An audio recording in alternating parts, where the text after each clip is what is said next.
नमस्कार, I Rachna Agarwal welcome you all in today's class. Business studies की class हो रही है। 11th क्लास एनसीईआरटी का कोर्स चल रहा है।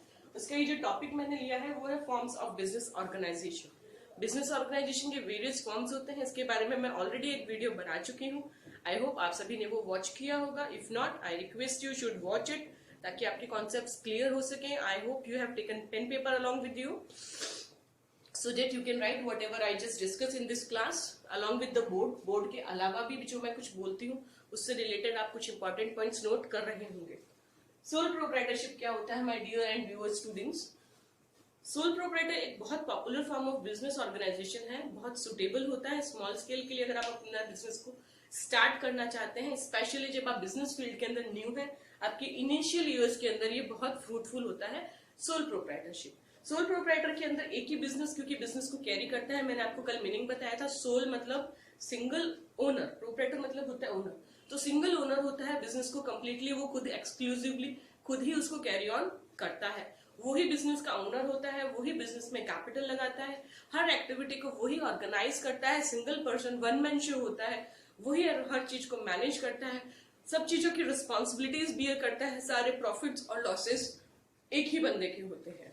तो सोल प्रोप्राइटरशिप जो है उसके बहुत सारे एडवांटेजेस हैं और बहुत सारे डिसएडवांटेजेस भी होंगे।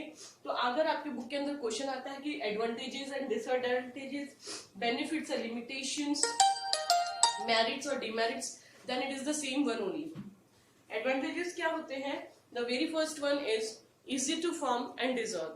सोल प्रोप्राइटरशिप का जो फॉर्मेशन होता है वो बहुत इजी होता है। उसके अंदर कोई लीगल फॉर्मेलिटीज की जरूरत नहीं होती है। सिमिलरली इसका जो डिसॉल्व है वो भी बहुत इजी होता है। उसके लिए भी बहुत ज्यादा स्पेसिफिक लॉज नहीं है।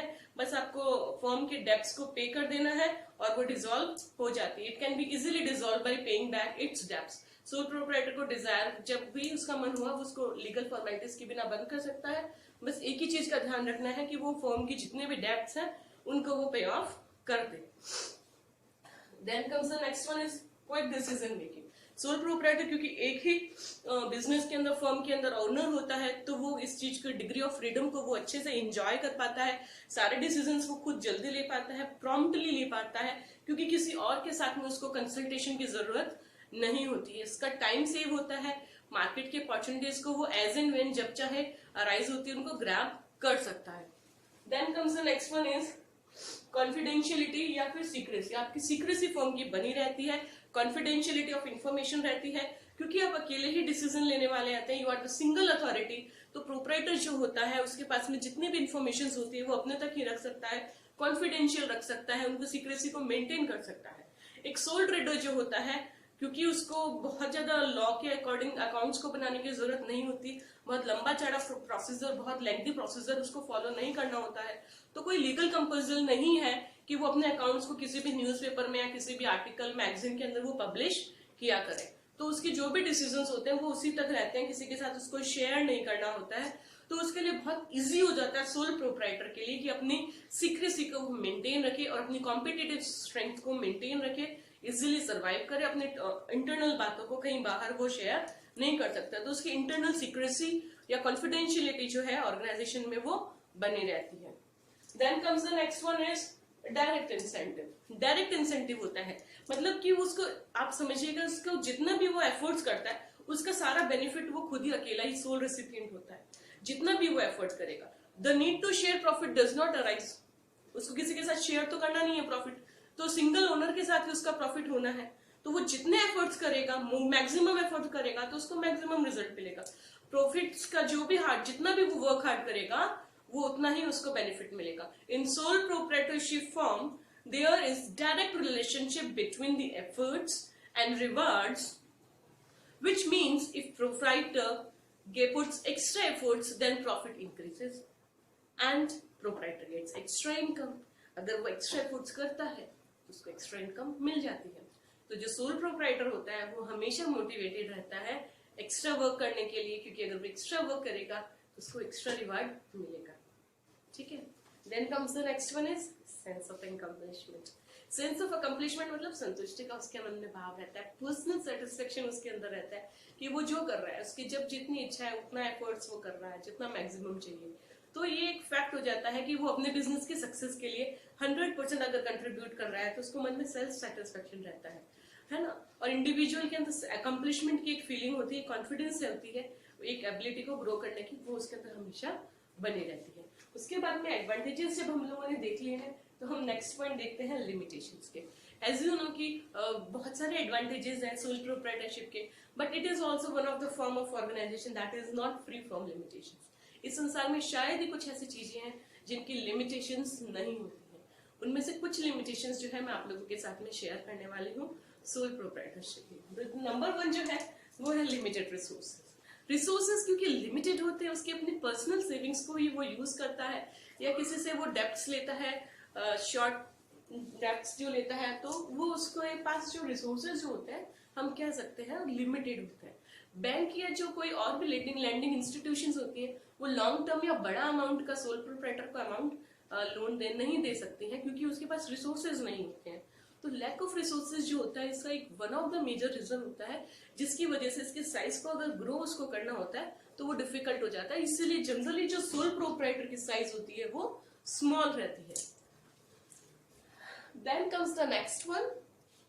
The next point is limited life of a business concern. एक बिजनेस की जो लाइफ होती है वो लिमिटेड होती है। जैसा कि अभी मैंने बताया था, फीचर्स में भी आप लोगों ने पढ़ा था कि सोल प्रोप्राइटर जो है वो ओन भी एक पर्सन के द्वारा किया जाता है, कंट्रोल मैनेज सब एक ही पर्सन के द्वारा किया जाता है। फीचर्स में भी आप लोगों ने पढ़ा था कि अगर उसकी जो सोल प्रोप्राइटर उसकी डेथ हो जाती है या वो इंसेन हो जाता है या कुछ भी कारण हो सकता है, इम्प्रिजमेंट हो जाता है या उसकी बैंकरप्सी हो जाती है, तो बिजनेस जो है उस केस के अंदर क्लोज डाउन हो जाता है।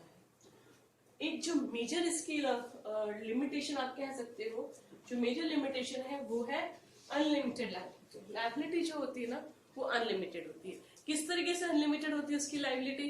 क्योंकि अगर बिजनेस ने मार्केट से कुछ डेब्ट्स ले रखे और वो डेब्ट्स पे ऑफ नहीं कर पा रहा है तो क्रेडिटर्स बिजनेस के सिर्फ एसेट्स को नहीं सेल आउट करके अपना अमाउंट ले लेंगे, but also his personal property will also be taken by them to pay off their debts. तो ये एक पुअर डिसीजन हो जाता है कि किसी भी अनफेवरेबल कंडीशन के अंदर जो फाइनेंशियल बर्डन होता है वो सारा ओनर के ऊपर आ जाता है और उसकी जो पर्सनल प्रॉपर्टी होती है वो भी रिस्क के ऊपर आ जाती है। इसलिए वो इनोवेशन और एक्सपेंशन करने में उसको थोड़ा सा रिस्क ज्यादा रहता है, तो वो नहीं कर पाता है। Then comes limited manage reliability, क्योंकि हमने यही माना है कि इसकी सारी रिस्पॉन्सिबिलिटी ओनर के पास में होती है। जितने भी मैनेजरियल टास्क होते हैं, चाहे अपनी दुकान के लिए सामान की परचेजिंग करनी हो, चाहे सेलिंग करनी हो, मैनेजमेंट करना हो, फाइनेंसिंग करना हो, कंट्रोलिंग करना हो, सारे केसेस जो होते हैं वो वन पर्सन ही करता है, वन मैन शो होता है। तो बहुत डिफिकल्ट हो जाता है कि अपने शॉप के लिए या अपनी फर्म के लिए एक ऐसा इंडिविजुअल रखें जिसके अंदर ये सारे स्किल्स हो। एक ओनर के अंदर ये सारे स्किल्स डेवलप होने बहुत ज्यादा जरूरी हो जाते हैं।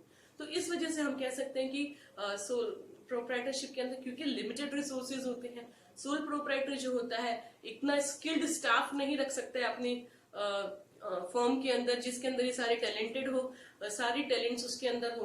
तो हम कह सकते हैं कि sole proprietor suppose from various shortcomings, उसमें बहुत सारे शॉर्ट कमिंग्स हैं, बट फिर भी many entrepreneurs opt for this form of business organisation. इस बिजनेस ऑर्गेनाइजेशन को बहुत सारे एंटरप्रेन्योर्स अडॉप्ट करते हैं बिकॉज इसके अंदर बहुत सारे इनहेरेंट एडवांटेजेस हैं।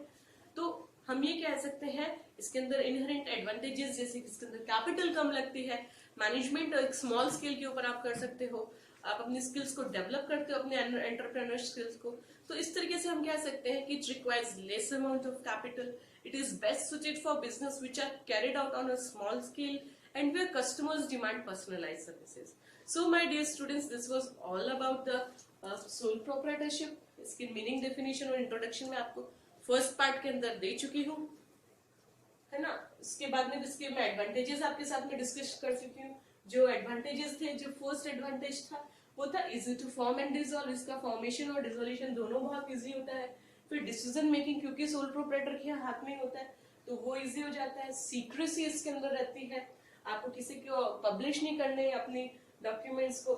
इंसेंटिव जितना एफर्ट्स करोगे सारा इंसेंटिव डायरेक्टली आपको आ जाएगा, कोई रूट होकर के आपके पास में इंसेंटिव नहीं आएगा कि बीच में और चैनल है, कोई चैनल नहीं होती है। Then come sense of accomplishment, आपकी फीलिंग जो होती है सेटिस्फेक्शन की वो आप डेवलप कर पाते हो। उसके बाद में लिमिटेशंस जो है, माना कि इसके अंदर थोड़ी बहुत कुछ लिमिटेशंस है, जैसे रिसोर्सेज लिमिटेड होते हैं, कैपिटल आपके पास लिमिटेड होती है, बैंक्स जो है लॉन्ग टर्म लोन और long big amount of loan देने के लिए झिझकते हैं। तो और इसकी लाइफ, अगर बिजनेस सोल प्रोप्राइटर को अगर कुछ हो जाता है तो उसकी लाइफ वहीं क्लोज हो जाती है। One of the major disadvantage जो मैंने डिस्कस किया वो ये है कि अनलिमिटेड लाइबिलिटी इसके अंदर होती है, और मैनेजरियल कोई और टैलेंटेड बंदे को आप हायर नहीं कर पाते क्योंकि आपके पास रिसोर्सेज लिमिटेड होते हैं। बट फिर भी बहुत सारे लोग इस फॉर्म को अपनाते हैं क्योंकि ये एक शॉर्ट कैपिटल के साथ इसको कोई भी शुरू कर सकता है, लार्ज अमाउंट की जरूरत नहीं होती है। तो ये पूरा रिव्यू था इसके बारे में। आई होप आप लोगों को पसंद आया होगा। लाइक शेयर कमेंट करना नहीं भूलें।